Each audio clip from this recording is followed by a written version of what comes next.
Halo Builders, apa kabarnya? Semoga tetap semangat dan sehat selalu ya. Kembali lagi di Talkshow Blog Dev ID bersama saya, Greenman Ron. Nah, kali ini kita kedatangan tamu yang luar biasa nih. Seorang smart contract developer senior dalam dunia Web3, yaitu Mas Yan Zero dari Faktor DAO. Nah, kalau gitu kita langsung kenalan aja yuk. Halo Mas Yan, gimana kabarnya Mas? Halo, halo. Oke, sehat Mas ya? Ya, sehat. Oke, jadi sebelum kita ngobrol lebih jauh nih dalamnya, mungkin sebagai intro aku mau coba nanya Mas Yan nih. Boleh nggak sih Mas Yan ceritain sedikit nih, kan tadi aku udah mention Mas Yan seorang smart contract developer nih gitu. Nah mungkin boleh diceritain dulu backgroundnya dari Mas Yan nih. Oke, jadi dari pengalaman dari kripto ya. Jadi saya udah terjun di kripto itu dari tahun 2017. Oke. Boleh ya. Mining juga, awalnya dari mining malah. Oh, awal. Mining, ya terus booming lagi kan mining di tahun 2020 lah mulainya. Kemudian kan puncaknya 2021 itu, wah ya udah lumayan lah. Akhirnya saya mining lagi di sana. Kemudian kan mining drop. Kemudian coba berkelana, belajar NFT, kemudian belajar DAO, kemudian akhirnya terjun juga dah bikin smart contract, karena kan selain mining juga main DeFi juga, trading juga, kayak gitu, apapun berkaitan dengan kripto. Tapi sebelum terjun ke kripto memang kerjaannya sebelumnya adalah developer juga software untuk software supermarket. Gitu. Berarti jadi sebelum nyemplung ke Web3 ketemu dev ya gitu. Ya, udah memang agak jauh kan dari supermarket ke keuangan lah. Iya. Ke DeFi spesifiknya gitu. Oke. Seru juga berarti ternyata ya, agak berbanding terbalik gitu ya, atau jauh loncatnya gitu. Berarti dari 2017 ini sampai sekarang udah pernah ikut membantu atau being part dari project mana gitu Mas? Awalnya kan awal masuknya saya dari NFT sebenarnya. NFT itu spesifiknya DAO, itu ada nonce DAO. Jadi saya di sana jadi kontributor lah, kayak gitu. Mereka kan sering opening, membuka kompetisi kayak gitu. Kompetisi misalkan bikin inovasi apa di nonce gitu, atau terserah mau bikin apa aja, nanti didanain, ada hadiahnya lah, atau ada dananya. Nah, saya mulai dari situ, dapat pengalaman banyak. Kebetulan di nonce itu dari codingnya bagus, betul. Codingnya rapih lah, saya katakan. Buat belajar, orang-orang awam buat belajar malah bagus di nonce. Nah, dari nonce ada pengalaman, ibaratnya sudah ada portofolio lah, kayak gitu. Punya portofolio yang lumayan lah, kayak gitu. Akhirnya melalang buana lagi, akhirnya ketemulah nyasar sampai ke Faktor DAO. Oke, gitu. Berarti kalau in total mungkin ada berapa kalau bisa dihitung-hitung Mas sampai akhirnya terakhir nih di Faktor DAO ini? Ada berapa project? Ya ada berapa ya? Mungkin 2 apa 3. 2 apa 3. Berarti kalau tadi aku ngambil historinya, masukan buat teman-teman blog dev pun juga, misalkan kalau mau belajar, berarti recommended-nya di nonce gitu ya, bisa dibilang ya. Karena lebih rapi dan lebih mudah dimengerti gitu kali ya. Ya, buat belajar bagus lah. Cuma kan itu spesifiknya ke DAO kan. Betul. Ini kan luas. Ada NFT, ada mungkin segmen, ada DeFi, ada gaming. Nah, kalau ini memang spesifiknya di DAO kayak gitu ya. Yang penting kan belajar logiknya, codingnya udah paham, mungkin bisa ke bidang-bidang lainnya. Tinggal dioprek aja gitu ya, bahasanya diulik lah ya. Betul. Berarti kalau gitu sekarang sikonya Mas jadi smart contract developer lagi full time di Faktor DAO gitu ya. Boleh cerita sedikit nggak sih Mas, Faktor DAO itu sebuah project apa gitu mungkin, atau ada di chain mana? Oke. Jadi Faktor DAO ini di Arbitrum. Kenapa Arbitrum? Ini lebih user friendly karena gas fee-nya dia kan kecil ya, lebih rendah lah. Dan dia membawa nama Ethereum. seperti itu. Yes, betul. Jadi ibaratnya orang awam pengen masuk Ethereum, pentok sama gas fee-nya, alternatifnya bisa melalui Arbitrum. Karena kan mayoritas project-project besar di Ethereum itu kan udah ada di Arbitrum juga. Nah, kita ngambil momen ini. Artinya Arbitrum ini sebagai tempat user friendly ya. Artinya untuk kita pengen Arbitrum kan pengen scalable, artinya sebanyak-banyaknya user lah, kayak gitu. Nah, karena nanti makin banyaknya ada user, kayak gitu kan, user-user awam tentunya, nah kita membuat yang namanya Faktor DAO ini, konsep utamanya adalah memudahkan orang untuk mencari keuntungan di DeFi, tanpa rumit. Sederhananya gitu. Berarti jadi ini simplify gitu ya? Ya, simplifikasinya apa? Teknisnya.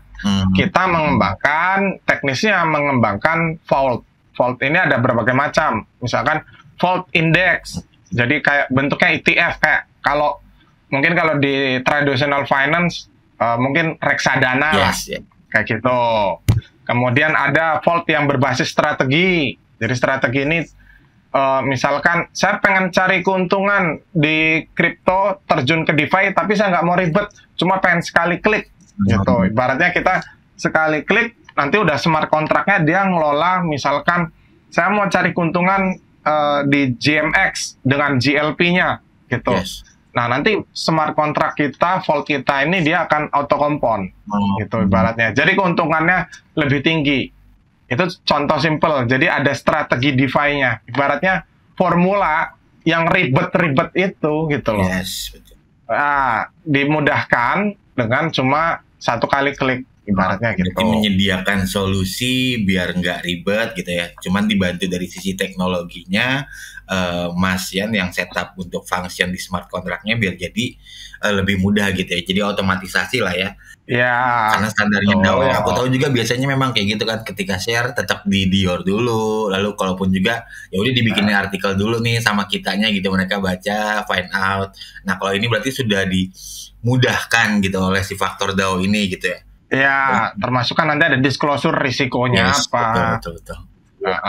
Keuntungannya berapa, jadi kan kita jelas kayak gitu. Dan menarik juga sih kalau ngomongin si Arbitrumnya ini gitu kan. Berarti kalau dari rencana nih, kalau aku boleh tahu, Faktor DAO umurnya sudah berapa lama dan rencana? Belum. Ini masih perusahaan baru. Artinya ini project baru, cuma kita dapat lumayan traction tinggi. Kita kemarin fundraising tuh sampai $7,5 juta lah, hampir $7,5 juta. Luar biasa. Itu berarti kalau kita bahas crowdfundingnya nih, berarti crowdfundingnya ini by token atau by token, public launch. Public launch. Public launch. Public sell lah, public sell ya. Jadi kita nggak ada investor ya. Kita nggak ada private investor, murni 100% kita jual ke public. Luar biasa. Berarti nggak ada yang namanya private sell, nggak ada yang pre-sell juga, memang nggak ada. Drop di exchange gitu ya, seperti itu ya. Iya, kita murni cuma dari public sell saja, tidak ada private investor dan lain-lain. Tapi challenge-nya sendiri dengan seperti itu, kalau mungkin boleh di-spill dikit ya. Challenge-nya tuh jadinya market targetnya itu sebenarnya yang di Indonesia atau yang memang lebih ke globalnya sebenarnya? Kalau kita perusahaan global, jadi kita seluruh internasional ya, karena marketnya kita nggak cuma Indonesia, kita memang ke internasional lah, global. Oke, jadi memang market targetnya lebih ke global lah ya. Ya. Nah, sih menarik. Berarti selain dari praktisi untuk si smart contract ini gitu kan, developernya, berarti bisa dibilang juga Mas Yan menguasai untuk dari sisi DAO-nya juga dong. Ya, termasuk ambil keputusan juga. Oke. Menarik. Kebutuhan strategik. Luar biasa. Nah, lalu kalau aku coba tarik mundur ke belakang nih, tadi kan ada disebutkan sebelumnya ngedevelop di supermarket gitu ya, membuat di supermarket apps-nya kayak gitu. Nah, berarti kalau memang dari benar-benar awalnya ketertarikannya di dalam jadi developer gitu, baik di Web 2 ataupun di Web 3 itu sebenarnya pertama kalinya banget dari kapan gitu, Mas? Ya, karena senang dulu aja sama kripto. Oke. Awalnya senang, kemudian ya udah terjun aja sekalian. Nah, kalau yang di Web2-nya jadi developer itu sedari kapan? Apakah memang kuliahnya ngambil IT kah pada saat itu atau gimana? Oh enggak, kebetulan saya dulu di kampus kenalan ada pengusaha gitu, kemudian diajak gitu, diajak, kemudian akhirnya ikut ngembangin jadi programmer di sana, jadi bikin banyak software gitu. Lumayan lama, mungkin 2012 sampai 2021. Berapa tahun? 2012. Hampir 10. Sampai 2021. Ya hampir enggak lah, bukan 2000 ya. 2012 ya sekitar 2012 sampai 2021 ya, berarti berapa tahun ya? Yes, ya 9 tahun ya. Betul. 9 tahunan lah. 9 tahunan. Nah, kalau aku mundurin lagi nih, berarti dari 2012 itu memang suka juga dengan developer atau dengan teknologi, makanya jadi developer atau gimana, Mas? Ya, kebetulan karena dari hobi dulu kalau saya. Oke. Komputer IT itu awalnya hobi aja, kemudian artinya saya cari pekerjaan yang bidang memang saya kuasai gitu loh. Saya senengin, saya kuasai, ya berkaitan dengan teknologi, ya udah terjun kayak gitu. Oke. Nah, lalu nih berarti bisa dibilang memang praktisi yang sudah dari lama juga gitu ya. Cuman ya namanya juga Web3 pun orang juga aku rasa nyemplung baru ke Web3-nya mungkin masih belum lama-lama juga kali ya, bisa dibilang, karena kan di Indonesia kan juga baru lah ya bisa kita bilang. Kalau di luar mungkin sudah lama. Nah, mungkin kalau aku bisa minta insight gitu ya, nanya, susah nggak sih sebenarnya gitu untuk buat jadi developer di dalam Web3 gitu? Mungkin kan buat ngebantu teman-teman dari BlockDev juga nih gitu kan, karena kan memang kita rencananya menumbuhkan developer Web3 baru. Jadi baik dari yang memang non-tech ataupun juga developer Web2 gitu. Ada nggak sih dasar minimal syarat-syaratnya gitu? Atau susah nggak sih buat jadi developer di Web3 nih? Kalau menurut Mas? Pada umumnya semua hal itu bisa dipelajari. Gitu. Yes, betul.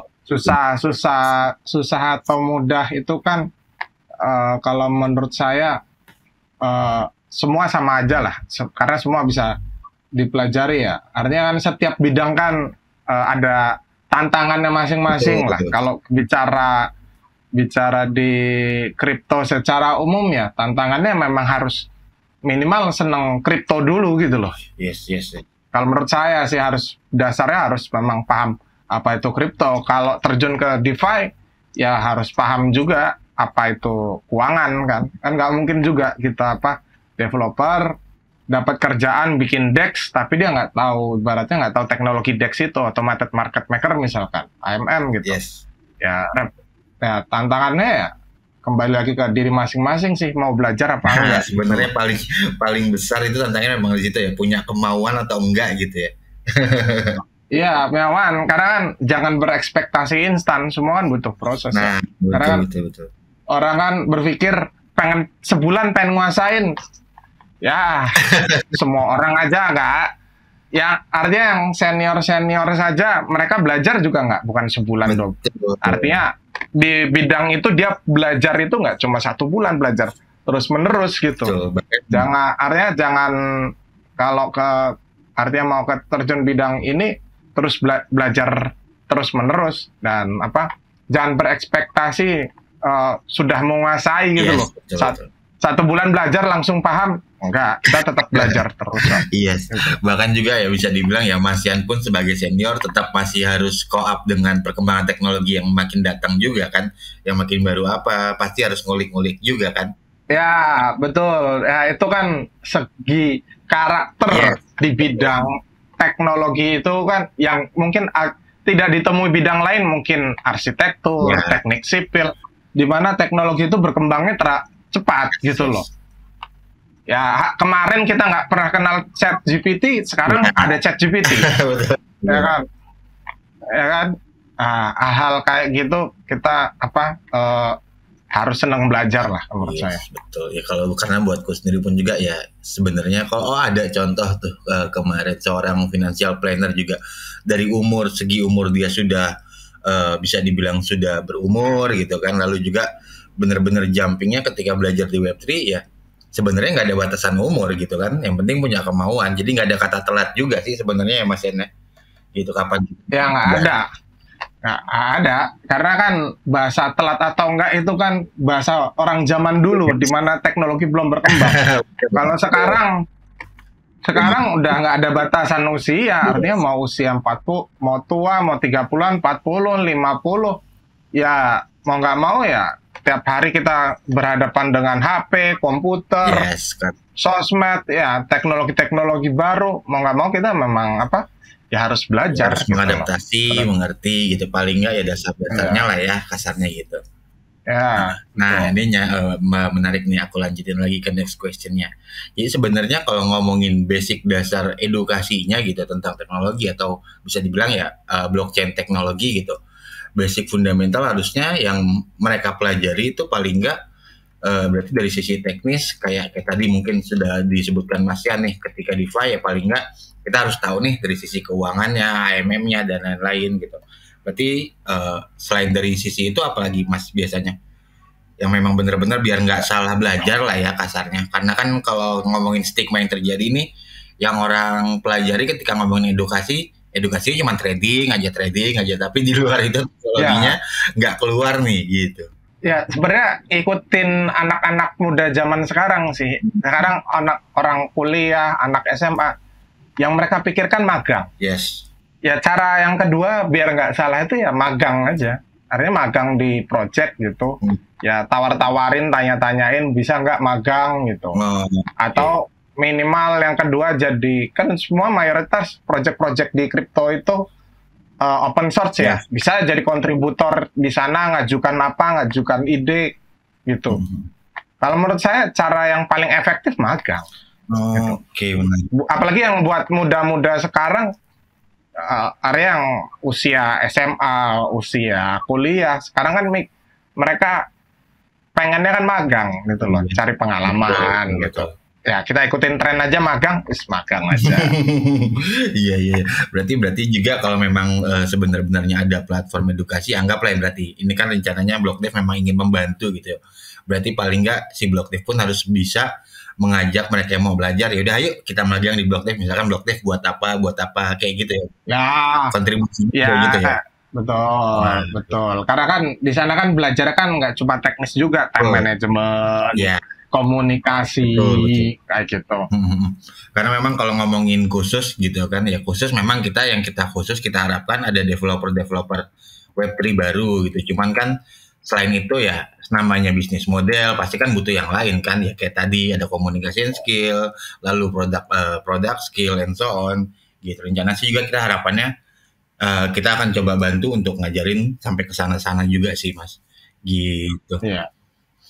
Oke, lalu dengan melihat perkembangan Web3 atau blockchain ini ya yang sangat cepat gitu ya, mungkin kalau aku kotakan khususnya di Indonesia gitu, sebenarnya peran pemerintah ini sangat diperlukan banget atau enggak sih Mas gitu untuk membantu perkembangan? Gimana? Sorry putus tadi. Sorry. Yang aku tanya itu peran pemerintah nih khususnya di Indonesia gitu untuk perkembangan Web3 ini biar kita nggak ketinggalan gitu. Sebenarnya mereka harus memberikan dukungan penuh atau enggak sih kalau menurut Mas Yan? Gini, minimal tidak mengganggu gitu. Minimal tidak kalau menurut saya. menarik ya. Coba. Ya, pertama kan gini, lebih baik memang gini. Kalau tidak bisa berbuat baik gitu loh, minimal tidak mengganggu gitu aja. Kalau prinsip saya,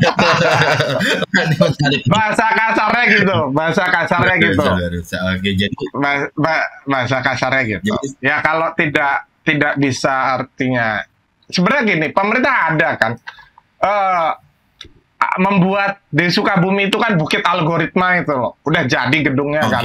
Ya mungkin bisa itu mungkin salah satu ya tempat dalam tanda kutip pengen membuat Silicon Valley-nya lah Indonesia. Cari aja Bukit Algoritma. Nggak tahu jalan apa enggak, tapi ada program pemerintah itu. Pemerintah pusat itu. Ya mungkin bisa di sana ada artinya ada materi atau aspek-aspek dari Web3 lah, mungkin edukasi atau perusahaan di sana atau gimana. kayak gitu. Kalau itu yang pertama kan yang program pemerintah yang udah ada ya. Yes. Itu. Yang kedua, dari sisi saya bicara dari DeFi ya, dari kripto lah, kripto secara umum sebetulnya. Gini, keuangan tradisional itu selalu berkaitan dengan sektor real. Yes. Contohnya bank. Yeah. Bank itu membiayai sektor real, artinya membiayai bisnis, gitu. Oke. Yes.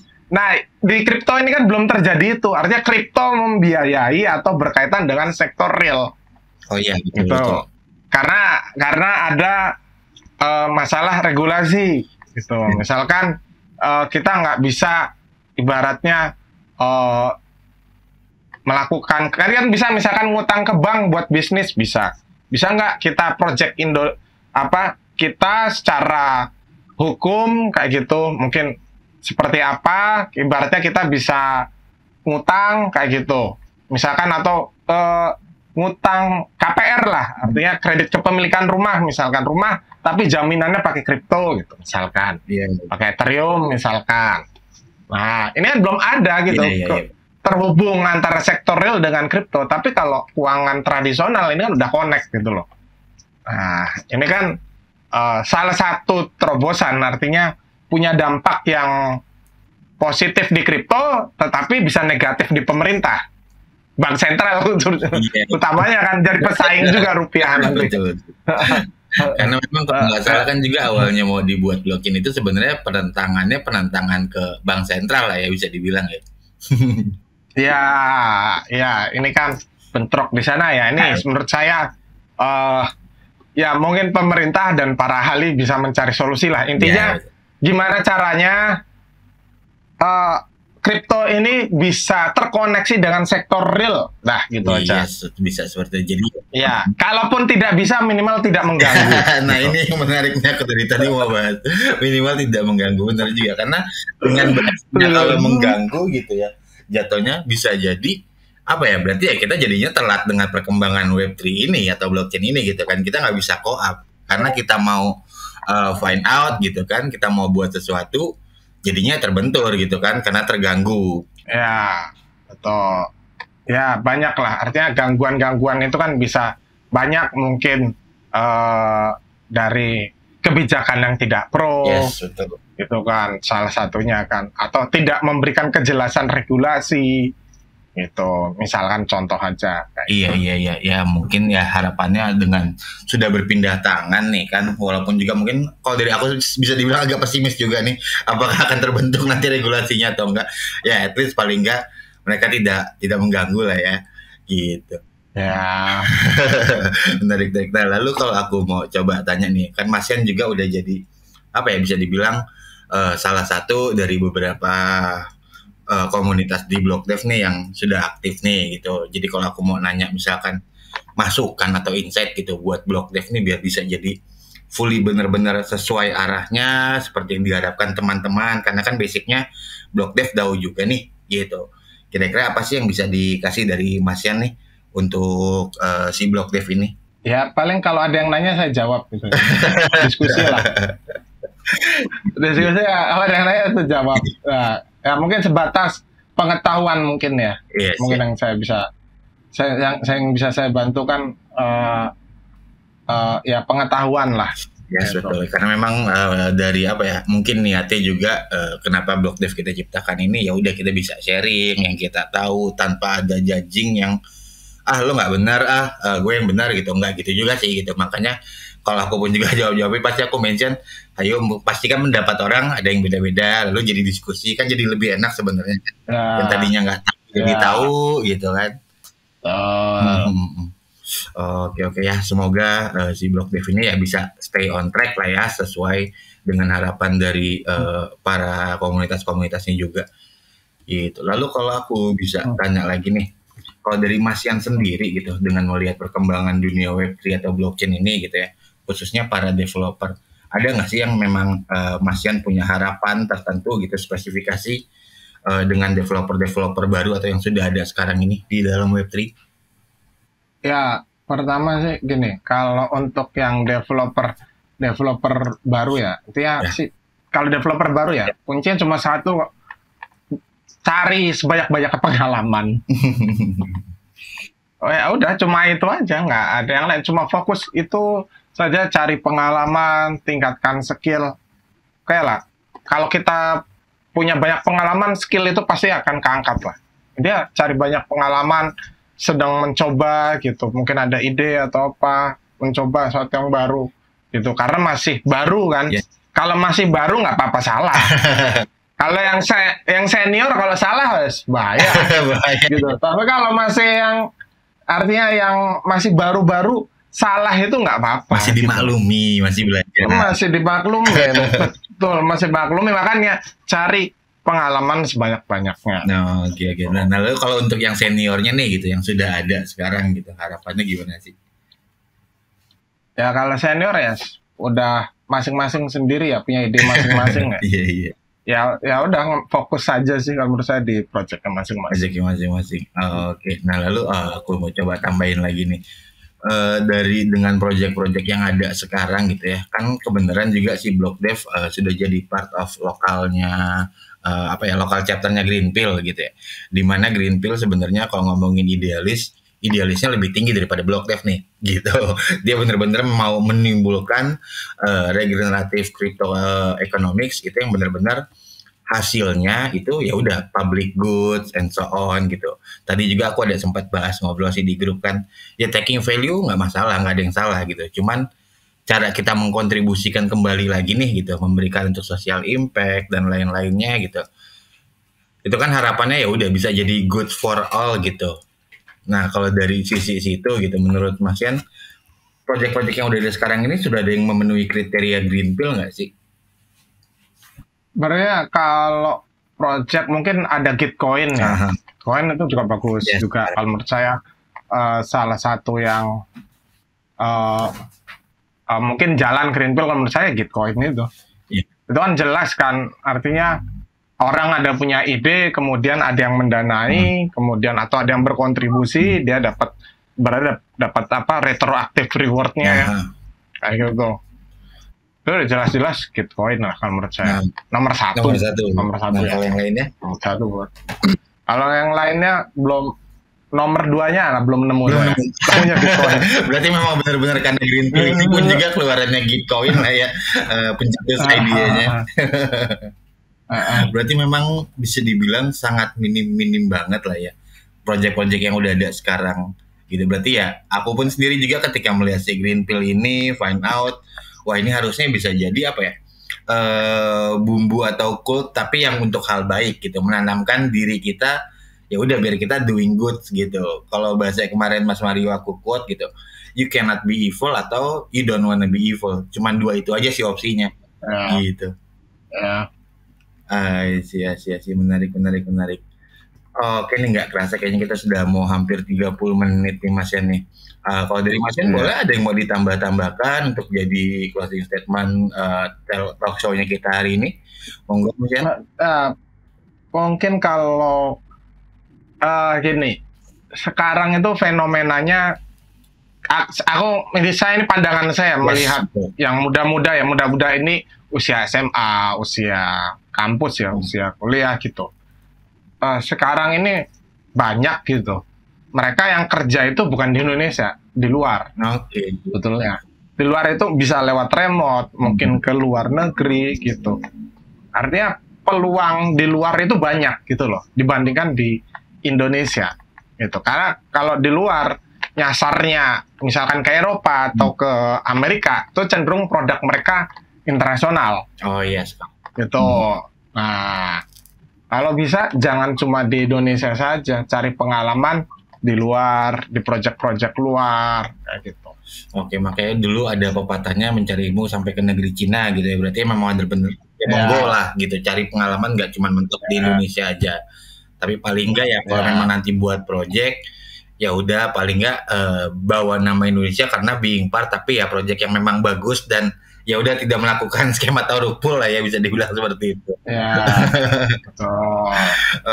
Oke, menarik. Terima kasih banyak Mas Yan buat waktu sharing-sharingnya, sudah mau mampir di Telecall, bukan di talk show-nya Block Dev ID. Makasih. Akan saling ngobrol-ngobrol lagi lanjut di grup. Lalu buat teman-teman Blog Dev ID, biar nggak ketinggalan nih gitu pembahasan kita setiap harinya di dalam grup ataupun juga di talkshow-nya Blog Dev ID, bisa diikutin terus dengan follow channel kita ada di YouTube, lalu juga ada Instagram, Twitter, dan juga bisa join untuk Telegram grupnya di blogdev.id. Jadi marilah kita sama-sama belajar di sana, karena ada juga weekly telecall nih setiap hari Kamis, dan juga 2 mingguan itu offline. Kita ada offline meetup juga nih beneran, karena KPI-nya dari si Green Pill buat teman-teman yang masih di Jakarta sih cuman saat ini gitu. Kalau gitu terima kasih lagi Mas Yan. Saya Green Man pamit dari Talkshow kali ini. Sampai bertemu lagi. Anda suka topik-topik seperti ini? Jangan lupa like and subscribe ya. Dan join Telegram Group Blog Dev ID atau klik link di description.